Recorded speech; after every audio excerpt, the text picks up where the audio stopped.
Hi hello friends, ಇವತ್ತು ರಾತ್ರಿಯಿಂದ vlog start ಮಾಡ್ತಾ ಇದ್ದೀನಿ. ನಾವಿರೋ ಏರಿಯಾದಲ್ಲಿ ಇವತ್ತು ನಾಳೆ ಬ್ರಹ್ಮರಥೋತ್ಸವ ಇದೆ ಆಂಜನೇಯ ಸ್ವಾಮಿದು. ಹಾಗಾಗಿ ಇವತ್ತು ಹಿಂದಿನ ದಿನ ಪಾಲ್ಕಿ ಇದೆ.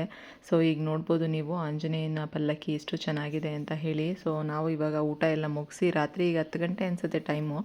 ಈಗ ಬಂದಿದ್ದೀವಿ ಪಲ್ಲಕ್ಕಿ ನೋಡೋಣ ಅಂತ. ಲಾಸ್ಟ್ ಇಯರ್ ಗೊತ್ತಿರಲಿಲ್ಲ ನಮಗೆ ಮೊದಲೇ ದಿನವೇ ಪಾಲ್ಕಿ ನಡೆಯುತ್ತೆ ಅಂತ. ಲಾಸ್ಟ್ ಇಯರ್ ಬಂದು ನೋಡಿದ್ವಿ. ಸೊ ಹಾಗಾಗಿ ಇವತ್ತು ಅತ್ತೆ ಮಾವ ಎಲ್ಲ ಬಂದಿದ್ದರು. ನಾಳೆ ಜಾತ್ರೆ ಅಲ್ವಾ, ಹಾಗಾಗಿ ಅವ್ರನ್ನೂ ಎಲ್ಲ ಕರೆಸಿದ್ವಿ. ಹಾಗಾಗಿ ಈಗ ಹೋಗಿ ನೋಡ್ಕೊಂಬರೋಣ ಅಂತ ಹೇಳಿಬಿಟ್ಟು ಬಂದ್ವಿ. ಊಟ ಎಲ್ಲ ಮುಗಿಸಿ ನೋಡಿ ಎಷ್ಟು ಚೆನ್ನಾಗಿದೆ ಅಂತ. ಸೊ ದೇವ್ರಿಗಂತೂ ತುಂಬ ಚೆನ್ನಾಗಿ ಅಲಂಕಾರ ಮಾಡಿದರು. ಪ್ರತಿ ವರ್ಷವೂ ಜಾತ್ರೆ ನಡೆಯುತ್ತೆ. ಇದು ಈ ವರ್ಷದ ಮೊದಲ ಜಾತ್ರಾ ಮಹೋತ್ಸವ ನಮ್ಮ ಏರಿಯಾದಲ್ಲಿ. ಸೊ ಹಾಗಾಗಿ ತುಂಬ ಖುಷಿ ಅನಿಸುತ್ತೆ. ತುಂಬ ಅಂದರೆ ಒಂದು ವಾರ 15 ದಿವಸದಿಂದ ಎಲ್ಲ ರೆಡಿ ಮಾಡ್ತಾ ಇರ್ತಾರೆ ದೇವಸ್ಥಾನ ಹತ್ರ. ಈ ಸಲ ಅಂತೂ ಹೊಸದಾಗಿ ಎಲ್ಲ ತೇರನ್ನೆಲ್ಲ ರೆಡಿ ಮಾಡಿ ಪೇಂಟಿಂಗ್ ಎಲ್ಲ ಮಾಡಿ ಅದ್ರ ಬಟ್ಟೆಗಳೆಲ್ಲ ಹೊಸದು ಮಾಡಿ ನೋಡಿ ಎಷ್ಟು ಚೆನ್ನಾಗಿ ಮಾಡಿದ್ದಾರೆ ಅಂತ. ದೇವಸ್ಥಾನದ ಮುಂದೆ ನಿಲ್ಲಿಸಿರೋ ಅಂಥದ್ದಿದು. ಸೊ ತುಂಬ ನಾವು ಡೈಲಿ ಹೋಗಬೇಕಾದ್ರೆ ಬರಬೇಕಾದ್ರೆಲ್ಲ ನೋಡ್ಕೊಂಡು ಹೋಗ್ತಾ ಇದ್ವಿ. ಸೊ ರೋಡ್ಗೆಲ್ಲ ಟಾರ್ ಹಾಕಿ ತುಂಬ ಚೆನ್ನಾಗಿ ಮಾಡಿದ್ದಾರೆ ಈ ಸಲ ಅಂತೂ. ಸೊ ನೋಡೋಕ್ಕೆ ಒಂಥರ ಖುಷಿ ಅನಿಸುತ್ತೆ. ದೇವಸ್ಥಾನಕ್ಕೆಲ್ಲ ನೋಡಿ ಫುಲ್ಲು ಲೈಟಿಂಗ್ಸ್ ಎಲ್ಲ ಬಿಟ್ಟು ತೇರಿಗೆಲ್ಲ ಅಲಂಕಾರ ಎಲ್ಲ ಮಾಡೋಕ್ಕೆ ಸ್ಟಾರ್ಟ್ ಮಾಡಿದ್ದಾರೆ ಆಲ್ರೆಡಿ. ಸೊ ನೋಡಿ ಅತ್ತೆನೂ ಕರ್ಕೊಂಡು ಬಂದಿದ್ವಿ, ಮಕ್ಕಳು, ಹಸ್ಬೆಂಡು, ನಾವು ಎಲ್ಲರೂ ಬಂದು ನೋಡ್ಕೊಂಡು ಬರ್ತಾ ಇದ್ದೀವಿ. ಸೊ ಇಲ್ಲಿ ಜಾತ್ರೆ ಎಲ್ಲ ಸೇರಿಬಿಟ್ಟಿದೆ. 2-3 ದಿವಸದಿಂದನೇ ಆಟ ಸಾಮಾನುಗಳಾಗಿರ್ಬೋದು, ಕಡಲೆಪುರಿ ಹಬ್ಬ ಅಂತಂದರೆ ಬಳೆ ತೊಡಿಸ್ಕೊಳ್ಳೋದು ಎಲ್ಲ ಇದ್ದೇ ಇರುತ್ತಲ್ವ. ಹಳ್ಳಿ ಸೈಡ್ ಮಾಡಿದ ಹಾಗೆ ಇಲ್ಲೂ ತುಂಬ ಚೆನ್ನಾಗಿ ಮಾಡ್ತಾರೆ. ಸೊ ನನ್ನ ಮಕ್ಕಳು ಇಬ್ಬರೂ ಬಳೆ ತೊಡಿಸ್ಕೊಂಡ್ರು. ಅವ್ರಿಗೂ ತುಂಬ ಇಷ್ಟ ಬಳೆಗಳು ಹಾಕ್ಕೊಳ್ಳೋದಕ್ಕೆ ಅಂತ ಹೇಳಿ. ಸೊ ಹಾಗಾಗಿ ನಾವು ಊರ ಕಡೆಯೂ ಅಷ್ಟೇ ಹಬ್ಬಗಳಲ್ಲಿ ಎಲ್ಲರಿಗೂ ಬಂದಿರೋರಿಗೆ ಹೆಣ್ಮಕ್ಳಿಗೆ ಎಲ್ಲರಿಗೂ ಬಳೆ ತೊಡಿಸೋ ಅಂಥದ್ದು ಪದ್ಧತಿ ಇರುತ್ತೆ ಒಂದೊಂದು ಹಳ್ಳಿ ಕಡೆ. ಸೊ ನೋಡಿ ಕುಣಿಯೋರ್ನೆಲ್ಲ ಕರೆಸಿದ್ರು. ಡೊಳ್ಳು ಕುಣಿತ, ವೀರಗಾಸೆಯವರು, ಈ ಥರ ಗೊಂಬೆಗಳು ಹಾಕ್ಕೊಂಡೆಲ್ಲ ಕುಣಿಯೋವಂಥವ್ರು ತುಂಬ ಇತ್ತು. ಸೊ ಹಾಗಾಗಿ ತುಂಬ ದೊಡ್ಡದಾಗೆ ಜಾತ್ರೆ ಆಗುತ್ತೆ ಇಲ್ಲಂತೂ. ಸೊ ಸುತ್ತಮುತ್ತ ಊರಿನವರೆಲ್ಲ ಬರ್ತಾರೆ. ಸೊ ತುಂಬ ಜನ ಸೇರ್ತಾರೆ ಇಲ್ಲಂತೂ. ಪ್ರತಿ ವರ್ಷವೂ ಇದೇ ರೀತಿ ಇರುತ್ತೆ. ಒಂದು 5-6 ವರ್ಷದ ಹಿಂದೆಗಡೆ ಅಷ್ಟು ಜಾತ್ರೆ ಜನಗಳು ಇರಲಿಲ್ಲ ಅನಿಸುತ್ತೆ. ಸೊ ಈಗ ಒಂದು 3-4 ವರ್ಷದಿಂದ ಅಂತೂ ತುಂಬ ಚೆನ್ನಾಗಿ ಮಾಡ್ತಾರೆ. ಸೊ ಅಥವಾ ನಾವು ನೋಡಿಲ್ವೇನೋ ಗೊತ್ತಿಲ್ಲ. ನಾವು ನೋಡಿದ ಮಟ್ಟಿಗೆ ಈಗ ಒಂದು 3-4 ವರ್ಷದಿಂದ ತುಂಬ ಜನ ಸೇರ್ತಾರೆ. ಈ ವರ್ಷದ ಮೊದಲ ಜಾತ್ರೆ ಇದು ನಮ್ಮ ಊರಿನಲ್ಲಿ ನಡೆಯುವಂಥದ್ದು. ಫಸ್ಟ್ ನಡೆಯುತ್ತೆ, ಆಮೇಲೆ ಎಲ್ಲ ಊರುಗಳಲ್ಲೂ ಜಾತ್ರೆ ಅದು ಇದು ನಡೀತಾ ಇರುತ್ತೆ. ಇದು ಹುಣ್ಣಿಮೆ ದಿವಸ ಬರುವಂಥದ್ದು. ಇಲ್ಲಿ ಇದೆ ಆಂಜನೇಯ ಸ್ವಾಮಿ ಬ್ರಹ್ಮರಥೋತ್ಸವ. ಹಾಗಾಗಿ ನಾಳೆ ಹುಣ್ಣಿಮೆ ಇದೆ, ಭಾನುವಾರ. ಮಕ್ಕಳೆಲ್ಲ ಗೊಂಬೆಗಳ ಹತ್ರ ನಿಂತ್ಕೊಂಡು ಫೋಟೋ ತೆಗೆಸ್ಕೊಂಡ್ರು. ಸ್ವಲ್ಪ ಶಾಪಿಂಗು ಆಗೋಯ್ತು ಈಗಲೇ ನಮ್ಮದೆಲ್ಲನೂ. Hi friends, good afternoon. Welcome back to Shwetashree lifestyle YouTube channel. So ಇವತ್ತು ಭಾನುವಾರ ಹುಣ್ಣಿಮೆ. ಇವತ್ತು ನಮ್ಮ ಏರಿಯಾದಲ್ಲಿ ಆಂಜನೇಯನ ದೇವಸ್ಥಾನ ಇದೆ. ಇಲ್ಲಿ ಆಂಜನೇಯಂದು ರಥೋತ್ಸವ ನಡೀತಾ ಇದೆ ಇವತ್ತು. ಸೊ ಹಾಗಾಗಿ ರಾತ್ರಿ ಎಲ್ಲ ಹೋಗಿ ಪಾಲ್ಕಿ ಎಲ್ಲ ನೋಡ್ಕೊಂಡು ಬಂದ್ವಿ. ಸೊ ಈಗ ತೇರು 1:45ಕ್ಕೆ ತೇರಾಗುತ್ತೆ. ತೇರಾದಮೇಲೆ ನೀರು ಮಜ್ಜಿಗೆ, ಪಾನಕ, ಕೋಸಂಬರಿ ಎಲ್ಲ ಕೊಡೋ ಅಂಥದ್ದು. ಸೊ ಸುಮಾರು ಜನ ಸೇರ್ತಾರೆ. ಹಾಗಾಗಿ ಅಲ್ಲಿ ಅರವಂಟಿಕೆಗಳು ಎಲ್ಲ ನಡೆಯುತ್ತೆ. ತುಂಬ ಚೆನ್ನಾಗಿರುತ್ತೆ ಜಾತ್ರೆ ಎಲ್ಲನೂ. ಸೊ ಈಗ ನಾವು ನಮ್ಮ ಲೇಔಟಲ್ಲಿ ಎಲ್ಲ ಸೇರಿ ನೀರು ಮಜ್ಜಿಗೆ, ಪಾನಕ, ಕೋಸಂಬರಿ ಎಲ್ಲ ಮಾಡ್ತೀವಿ. ಅಂದರೆ ಈ ಸತಿ ಸಂಡೇ ಬಂದಿದೆಯಲ್ವ, ಹಾಗಾಗಿ ಎಲ್ಲರೂ ಇರ್ತಾರಲ್ವ, ಹಾಗಾಗಿ. ಸೊ ಈಗ ಹೋಗಿ ಎಲ್ಲ ಪ್ರಿಪೇರ್ ಮಾಡಿ ಬಂದ್ವಿ. ಈಗ ಊಟ ಎಲ್ಲ ಮಾಡಿ ಈಗ ಅತ್ತೆ ಮಾವ ಎಲ್ಲ ಬಂದಿದ್ದಾರೆ, ನಾದಿನೀರು ಅವರು ಬರ್ತಾರೆ. ಸೊ ಇದ್ಕದ ಬೇಳೆ ಸಾಂಬಾರು ಪಾಯಸ ಎಲ್ಲ ಮಾಡಿ ಸಿಹಿ ಮಾಡಿ ಊರೊಳಗಡೆ ಇರೋರು ಎಲ್ಲ ಊರ ಹಬ್ಬದ ಥರನೇ ಮಾಡ್ತಾರೆ. ಆರತಿ ಮಾಡಿ ದೇವರಿಗೆ ತುಂಬ ಚೆನ್ನಾಗಿರುತ್ತೆ. ಸೊ ಪ್ರತಿ ವರ್ಷವೂ ಇದೇ ರೀತಿ ನಡೆಯುತ್ತೆ. ಸಿಕ್ಕಾಪಟ್ಟೆ ಬಿಸಿಲು ಬೇರೆ ಇವತ್ತು. ಸಖತ್ತು ಜನ ಹೋಗ್ತಾ ಇರ್ತಾರೆ. ಇಲ್ಲಿ ರೋಡೆಲ್ಲ ಫುಲ್ ಬ್ಲಾಕ್ ಮಾಡಿಬಿಟ್ಟಿರ್ತಾರೆ, ಯಾಕಂದರೆ ಗಾಡಿಗಳೇನು ಬರಲ್ವಲ್ಲ. ತೇರು ಇಲ್ಲೇ ನಮ್ಮನೆ ಎಂಡಲ್ಲಿ ಬಂದು ನಿಲ್ಲುತ್ತೆ. ಸಂಜೆ ಒಂದು 6 ಗಂಟೆಗೆ ಮತ್ತೆ ಹೋಗುತ್ತೆ ದೇವಸ್ಥಾನದ ಕಡೆಗೆ ತೇರು ಎಳ್ಕೊಂಡು ಹೋಗ್ತಾರೆ. ಸೊ ಈಗ ತೇರು ಆಗ್ತಾ ಇರುತ್ತೆ. ಆಲ್ರೆಡಿ 3 ಗಂಟೆ ಈಗ ಟೈಮು. ನಾವೀಗ ಹೋಗಿ ನೀರು ಮಜ್ಜಿಗೆ, ಪಾನಕ, ಕೋಸಂಬರಿ ಎಲ್ಲರೂ ಸೇರಿ ಎಲ್ಲ ರೆಡಿ ಮಾಡಿ ಬಂದ್ವಿ. ಸೊ ಬನ್ನಿ ಸಂಜೆ ಹೋಗಿ ಸಂಜೆ ತೇರು ನೋಡ್ಕೊಂಬರೋಣ. ಮಧ್ಯಾಹ್ನ ತೇರಿಗೆಲ್ಲ ಆಗಲೇ ಎಳೀತಾ ಇರ್ತಾರೆ. ಸೊ ಈಗ ಸಿಕ್ಕಾಪಟ್ಟೆ ಬಿಸಿಲಿದೆಯಲ್ವ, ಹಾಗಾಗಿ ಅಂತ ಮಕ್ಕಳೆಲ್ಲ ಹೋಗಿ ಆಲ್ರೆಡಿ ಆಟ ಸಾಮಾನು ಅದು ಇದೆಲ್ಲ ತಂದರು. ಸೊ ನಾವು ಹೋಗಿ ಬರಬೇಕೀಗ. ಬನ್ನಿ ಸಂಜೆ ತೇರು ಹೇಗಿರುತ್ತೆ ಹೇಗಾಗುತ್ತೆ ಅಂತ ನೋಡ್ಕೊಂಬರೋಣ. ನಾವು ನಮ್ಮ ಏರಿಯಾದಲ್ಲಿ ಒಂದು ಅಸೋಸಿಯೇಷನ್ ಮಾಡ್ಕೊಂಡಿದ್ದೀವಿ. ಅಲ್ಲಿ ಹೋಗಿ ಎಲ್ಲರೂ ಸೇರಿ ಪೂಜೆ ಎಲ್ಲ ಮುಗಿಸಿ ನೆಕ್ಸ್ಟ್ ಈ ಕಡೆ ನೀರು ಮಜ್ಜಿಗೆ, ಪಾನಕ, ಕೋಸಂಬರಿ ಎಲ್ಲ ಮಾಡಿದ್ವಲ್ಲ, ಅದನ್ನೆಲ್ಲನೂ ಹೋಗೋ ಬರೋ ಜನಗಳಿಗೆಲ್ಲನೂ ಹಂಚ್ತಾ ಇದ್ದೀವಿ. ಸೊ ಇವರೆಲ್ಲ ನಮ್ಮ ಫ್ರೆಂಡ್ಸು, ನಮ್ಮ ಲೇಔಟವರು. ಸೊ ಎಲ್ಲರೂ ಸ್ವಲ್ಪ ಸ್ವಲ್ಪ ಹೊತ್ತು ಎಲ್ಲರೂ ಮಜ್ಜಿಗೆ ಕೊಡೋದು, ಪಾನಕ ಕೊಡೋದು, ಕೋಸಂಬರಿ ಕೊಡೋದು, ಈ ರೀತಿ ಡಿವೈಡ್ ಮಾಡ್ಕೊಂಡು ಎಲ್ಲರೂ ಮಾಡ್ತಾಯಿದ್ದೀವಿ. ತುಂಬ ಜನ ಸೇರಿದರು. ಸೊ ಒಂದು 200-250 ಜನಕ್ಕೆ ಆಗೋಷ್ಟೇ ಮಾಡಿದ್ವಿ ಎಲ್ಲನೂ. ಹಾಗಾಗಿ ನೋಡಿ ಎಲ್ಲರೂ ಎಷ್ಟು ಖುಷಿಯಿಂದ ಎಲ್ಲರೂ ಒಟ್ಟಿಗೆ ಸೇರಿ ಎಲ್ಲನೂ ಹಂಚ್ತಾ ಇದ್ವಿ ಪ್ರಸಾದ ಎಲ್ಲನೂ. ಒಂಥರ ತುಂಬ ಖುಷಿ ಅನಿಸುತ್ತೆ ಈ ರೀತಿ ಎಲ್ಲ ಒಟ್ಟಿಗೆ ಸೇರ್ಕೊಂಡು ಮಾಡೋ ಅಂಥದ್ದು. ಎಲ್ಲ ಬ್ಯುಸಿ ಇರ್ತಾರೆ ಅವ್ರವ್ರ ಕೆಲಸ, ಸ್ಕೂಲು, ಕಾಲೇಜು, ಆಫೀಸು ಅನ್ನೋದರಲ್ಲಿ. ಈ ರೀತಿ ಏನಾದರೂ ಒಂದು ಹಬ್ಬ ಹರಿದಿನ ಎಲ್ಲ ಬಂದಾಗ ಎಲ್ಲ ಒಟ್ಟಿಗೆ ಸೇರ್ಕೊಂಡು ಮಾಡಿ ಈ ರೀತಿ ಮಾಡೋದ್ರಿಂದ ಒಂಥರ ಖುಷಿ ಅನಿಸುತ್ತೆ. ಸೊ ತುಂಬ ಚೆನ್ನಾಗಿರುತ್ತೆ, ಎಲ್ಲರೂ ಒಗ್ಗಟ್ಟಿನಲ್ಲಿ ಬಲವಿದೆ ಅಂತಾರಲ್ವ ಆ ರೀತಿ.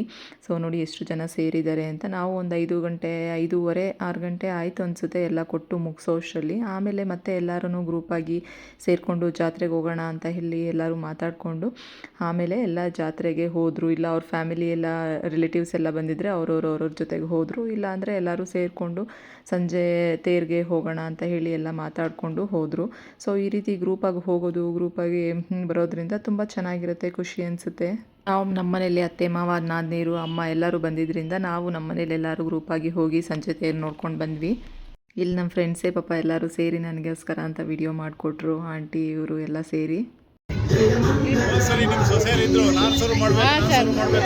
ಸರ್ ಬಂದಿಲ್ಲ ಹೆಂಗೆ ಸರ್ ಹಾಯ್ ಮಾಡಿ ಸರ್ ಎಲ್ಲ.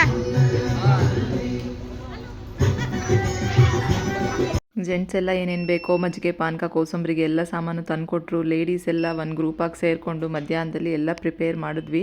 ಸೊ ತುಂಬ ಚೆನ್ನಾಗಾಯಿತು ಈ ಸತಿ. ದೇವರ ಪೂಜೆ ದೇವರ ಕಾರ್ಯ ಅಂದರೆ ಎಲ್ಲ ಒಗ್ಗಟ್ಟಾಗಿ ಸೇರ್ಕೊಂಡು ಮಾಡೋದ್ರಿಂದ ತುಂಬ ಖುಷಿ ಅನಿಸುತ್ತೆ. ಈಗ ನಾವು 6:30 6:45 ಆಗಿದೆ ಅನಿಸುತ್ತೆ, ತೇರ್ಗೆ ಹೋಗ್ತಾ ಇದ್ದೀವಿ. ಆಲ್ರೆಡಿ ಕತ್ಲೆ ಆಗಿದೆ. ಸೊ ಎಲ್ಲರೂ ಮನೆಗೆ ಬಂದು ಮತ್ತೆ ಎಲ್ಲ ಟೀ ಮಾಡ್ಕೊಂಡು ಕುಡಿದು ಮತ್ತು ಈಗ ಎಲ್ಲರೂ ಗ್ರೂಪಾಗಿ ಹೋಗ್ತಾ ಇದ್ದೀವಿ.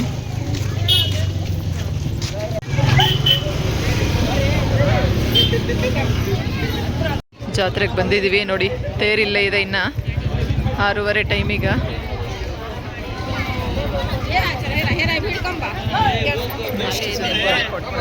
ಬನ್ನಿ ಆ ಕಡೆ ಅಲ್ಲಿಂದ ಪೂಜೆಗೆ. ಅಮ್ಮ ತೇರು ಪೂಜೆ ಮಾಡಿಸ್ಬೇಕು ಅಂತ ಪೂಜೆ ಸಾಮಾನೆಲ್ಲ ತೊಗೊಂಡು ಬಂದಿದ್ರು. ಎಷ್ಟು ಜನ ಇದ್ದಾರೆ ಅಂದರೆ ಎಲ್ಲ ತೇರು ಎಳಿಬೇಕಲ್ವ, ಹಾಗಾಗಿ ದೇವ್ರನ್ನ ಈ ಮುಖದಿಂದ ಆ ಕಡೆ ಮುಖಕ್ಕೆ ಎಲ್ಲ ದೇವ್ರನ್ನ ತಿರುಗಿಸ್ತಾ ಇದ್ದಾರೆ. ಅದಕ್ಕೂ ತುಂಬ ಪೂಜೆ ಸಂಪ್ರದಾಯಗಳು ಎಲ್ಲ ಇರುತ್ತೆ. ಪೊಲೀಸವರು ಸಿಕ್ಕಾಪಟ್ಟೆ ಜನ ಇದ್ದಾರೆ, ಯಾಕಂದರೆ ಈ ರೀತಿ ತುಂಬ ಜನ ಇದ್ದಿದ್ದ ಕಡೆ ಪೊಲೀಸವರು ಇರಲೇಬೇಕು. ಇಲ್ಲಾಂದರೆ ಒಂದು ಚಿಕ್ಕ ಗಲಾಟೆ ಆಗೋದು, ಅಥವಾ ತೇರು ಎಳಿಯೋದ್ರಲ್ಲಿ ಒಂದು ಕಡೆ ಜಾಸ್ತಿ ಎಳೆದ್ಬಿಡ್ತಾರೆ, ಒಂದು ಕಡೆ ಕಮ್ಮಿ ಎಳಿತಾರೆ, ಅಥವಾ ಮಕ್ಕಳು ಮಧ್ಯದಲ್ಲಿ ದೊಡ್ಡವರು ಯಾರಾದರೂ ಸಿಗಾಕೊಬೋದು, ಆ ರೀತಿ ಇರುತ್ತಲ್ವ. ಹಾಗಾಗಿ ಸೇಫ್ಟಿಗೋಸ್ಕರ ಇಲ್ಲೆಲ್ಲ ಪೊಲೀಸವ್ರು ಇದ್ದೇ ಇದ್ದರು. ಆ ಕಡೆ ಈ ಕಡೆ ಎಲ್ಲ ಹಗ್ಗ ಹಾಕ್ಕೊಂಡು ಅದ್ರ ಮಧ್ಯೆ ಯಾರೂ ಬರಬಾರ್ದು, ತೇರು ಎಳಿಬೇಕಾದ್ರೆ ಯಾವುದೇ ರೀತಿ ಪ್ರಾಬ್ಲಮ್ ಆಗಬಾರ್ದು. ನೀವು ನೋಡಿದ್ದೀರಾ ಅನಿಸುತ್ತೆ, ತುಂಬ ಊರುಗಳಲ್ಲಿ ಎಲ್ಲ ತೇರು ಎಳಿಬೇಕಾದ್ರೆ ಯಾವ್ಯಾವ ರೀತಿ ಅನಾಹುತ ಆಗಿತ್ತು ಅಂತ ಎಲ್ಲ ಹೇಳಿ. ನೋಡಿ ಎಷ್ಟು ಜನ ಇದ್ದಾರೆ. ಈ ಕಡೆನೇ ತೇರು ಹೋಗೋದೀಗ ಫುಲ್ಲು ಇಲ್ಲೆಲ್ಲ ಜನ ಸೇರಿಬಿಟ್ಟಿದ್ದಾರೆ. ಸೊ ಇದಕ್ಕೂ ತುಂಬ ಒಂದು 1/4 ಗಂಟೆ 20 ನಿಮಿಷ ಅಷ್ಟು ಪೂಜೆಯನ್ನೆಲ್ಲ ಮಾಡಿದ್ರು. ಈಗೆಲ್ಲ ತೇರಿಗೆಲ್ಲ ಲೈಟ್ ಹಾಕಿದ್ಮೇಲೆ ಎಷ್ಟು ಚೆನ್ನಾಗಿ ಕಾಣಿಸ್ತಿದೆ ನೋಡಿ. ಸೊ ಈ ರೀತಿ ಈ ಸಲ ಹೊಸ ತೇರೇ ಅನಿಸುತ್ತೆ ನನಗೇನೋ. ನೋಡಿ ಹಗ್ಗ ಎಲ್ಲ ಕೊಡ್ತಾ ಇದ್ದಾರೆ, ಈಗ ತೇರು ಎಳಿಯೋಕ್ಕೆ ಸ್ಟಾರ್ಟ್ ಮಾಡಿದ್ರು. ಸೊ ಒಂದು 20 ನಿಮಿಷನೇ ಪೂಜೆ ಮಾಡಿದ್ದಾರೆ. ದೇವರು ಆ ಮುಖದಲ್ಲಿ ಇರುತ್ತೆ ಮಧ್ಯಾಹ್ನ ಎಳ್ಕೊಂಡು ಬಂದಾಗ. ಈಗ ಮತ್ತೆ ಈ ಮುಖಕ್ಕೆ ದೇವ್ರನ್ನ ತಿರುಗಿಸ್ತಾರೆ, ಎಳ್ಕೊಂಡು ಮತ್ತೆ ಈ ರೀತಿ ದೇವಸ್ಥಾನದ ಕಡೆ ತೇರನ್ನ ಎಳೆಯುವಂಥದ್ದು. ಸೊ ಹಾಗಾಗಿ ಪೊಲೀಸವರು ತುಂಬ ಜನ ಇದ್ದರು. ಯಾರೂ ತೇರು ಎಳಿಬೇಕಾದ್ರೆ ಅದ್ರ ಚಕ್ರದ ಕಾಲತ್ರ ಯಾರೂ ಬರಬಾರ್ದು ಅಂತ ಹೇಳಿ ನೋಡಿ ಎಲ್ಲ ಸಪ್ರೇಟ್ ಮಾಡ್ತಾ ಇದ್ದಾರೆ, ಕಳಿಸ್ತಾ ಇದ್ದಾರೆ ಜನಗಳನ್ನೆಲ್ಲ ಸೈಡ್ಗೆ ಹೋಗಿ ಅಂತ ಹೇಳಿ. ತೇರು ಎಳಿಬೇಕಾದ್ರೆ ಹಣ್ಣು ದವನ ಎಲ್ಲ ಎಸಿತಾರಲ್ವ, ಸೊ ಅದು ಎಲ್ಲ ತೇರುಗಳಿಗೂ ಆ ರೀತಿ ಎಸಿತಾ ಇರ್ತಾರೆ. ಸೊ ಏಕೆ ಅಂತ ಗೊತ್ತಿಲ್ಲ. ಸೊ ನನ್ನ ಮಗಳು ಅಷ್ಟೇ ಎಲ್ಲ ಎಸೆದ್ರೂ ಅದು ದೇವ್ರ ಹತ್ರಕ್ಕೆ ಹೋಗಲಿಲ್ಲ. ಸೊ ನೋಡಿ ಈಗ ತೇರು ಎಳೆದ್ರು ನೋಡಿ ಯಾವ ರೀತಿ ತೇರು ಚಕ್ರಕ್ಕೆಲ್ಲನೂ ಮಧ್ಯಕ್ಕೆ ಕೋಲುಗಳನ್ನ ಕೊಟ್ಕೊಂಡು ಎಳಿತಾರೆ ಅಂತ ಹೇಳಿ.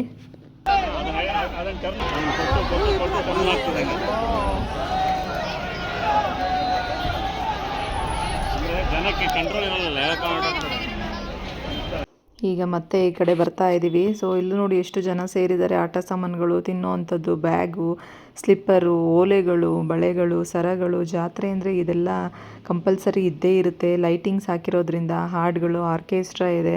ಸೊ ತುಂಬ ಚೆನ್ನಾಗಿರುತ್ತೆ ನೋಡಿ. ಬೋಂಡಾ ಬಜ್ಜಿ ಎಲ್ಲ ಇಟ್ಕೊಂಡಿರ್ತಾರೆ. ನಾವು ಎಲ್ಲ ಸ್ವಲ್ಪ ಕಡಲೆಪುರಿ ತೊಗೊಂಡು ಬ್ಯಾಗು ಅದು ಇದು ಎಲ್ಲ ತೊಗೊಂಡು ಹೋಗ್ತಾ ಇದ್ದೀವಿ. ಈಗ ನಾವು ನಮ್ಮ ಲೇಔಟಲ್ಲಿ ಎಲ್ಲ ದೇವ್ರ ಪೂಜೆ ಮಾಡಿದ್ದು, ಲೇಡೀಸ್ ಎಲ್ಲ ಸೇರಿಕೊಂಡು ಎಲ್ಲ ಪ್ರಸಾದ ತಯಾರು ಮಾಡಿದ್ದು, ಆಫೀಸಲ್ಲಿ ಪೂಜೆ ಮಾಡಿದ್ದು. ಸೊ ಎಷ್ಟು ಜನ ಬಂದು ಪ್ರಸಾದ ಎಲ್ಲ ತೊಗೊಂಡಿದ್ದಾರೆ. ಸೊ ಅದೆಲ್ಲನೂ ಕ್ಲಿಪ್ಪಿಂಗ್ಸ್ ಎಲ್ಲ ಲಾಸ್ಟಲ್ಲಿ ಆ್ಯಡ್ ಮಾಡಿದ್ದೀನಿ. ಇದು ಆಫೀಸಲ್ಲಿ ಪೂಜೆ ಮಾಡಿದ್ದಂಥದ್ದು. ನಾವು ಪ್ರಸಾದ ಎಲ್ಲ ಪ್ರಿಪೇರ್ ಮಾಡ್ತಿದ್ದದ್ದು ಒಂದೇ ಒಂದು ಕ್ಲಿಪ್ ಇತ್ತು. ಸೊ ಅದನ್ನು ಹಾಕಿದ್ದೀನಿ ನೋಡಿ. ಸೊ ಈ ರೀತಿ ಸೇರಿ ಮಾಡೋದ್ರಿಂದ ತುಂಬ ಖುಷಿ ಅನಿಸುತ್ತೆ, ಮನಸ್ಸಿಗೆ ನೆಮ್ಮದಿ. ಯಾಕಂದರೆ ದೇವ್ರ ಕಾರ್ಯನ ಎಲ್ಲರೂ ಸೇರಿ ಮಾಡಿದ್ದೀವಲ್ಲ ಅಂತ ಹೇಳಿ. ಸೊ ಎಲ್ಲರೂ ನಾವು ಎಲ್ಲ ಟೇಸ್ಟ್ ಮಾಡಿದ್ವಿ ಫಸ್ಟು. ಸೊ ದೇವರಿಗೆ ಪೂಜೆಗಿಟ್ಟು ಆಮೇಲೆಲ್ಲ ನಾವು ಟೇಸ್ಟ್ ಮಾಡಿ ನೋಡಿ ಎಲ್ಲ ಪಾತ್ರೆಗಳೆಲ್ಲ ಇಟ್ಕೊಂಡು ನಾವೆಲ್ಲ ಲೇಡೀಸ್ ಎಲ್ಲ ಒಂದು ಕ್ಲಿಪ್ಪಿಂಗ್ಸ್ ಎಲ್ಲ ತಗೊಂಡಿದ್ದೀವಿ. ಸೊ ನನ್ನ ಇವತ್ತಿನ ವ್ಲಾಗ್ ನಿಮಗೆಲ್ಲ ಇಷ್ಟ ಆಗಿದೆ ಅಂತ ಅಂದ್ಕೊಂಡಿದ್ದೀನಿ. ಇಷ್ಟ ಆದರೆ ಒಂದು ಲೈಕ್ ಮಾಡಿ, ಶೇರ್ ಮಾಡಿ ಮತ್ತು ಸಬ್ಸ್ಕ್ರೈಬ್ ಮಾಡ್ಕೊಳ್ಳಿ. ಪ್ಲೀಸ್ ಎಲ್ಲರೂ ಹೀಗೆ ಸಪೋರ್ಟ್ ಮಾಡಿ. ವ್ಲಾಗ್ಸ್ನ ಫುಲ್ ವೀಡಿಯೋಸ್ನ ನೋಡಿ, ಯಾರು ವೀಡಿಯೋ ಸ್ಕಿಪ್ ಮಾಡಬೇಡಿ. So thank you so much. ದೇವರೆಲ್ಲರಿಗೂ ಒಳ್ಳೇದು ಮಾಡಲಿ, ಆಂಜನೇಯ ಎಲ್ಲರಿಗೂ ಶಕ್ತಿ ಕೊಡಲಿ, ಅವ್ರು ಅಂದ್ಕೊಂಡಿರೋ ಕೆಲಸ ಕಾರ್ಯಗಳೆಲ್ಲ ಚೆನ್ನಾಗಾಗಲಿ ಅಂತ ಹೇಳ್ತಾ ಇವತ್ತಿನ ವ್ಲಾಗ್ನ ಇಲ್ಲಿಗೆ ಎಂಡ್ ಮಾಡ್ತಾ ಇದ್ದೀನಿ. ಬಾಯ್, ಟೇಕ್ ಕೇರ್.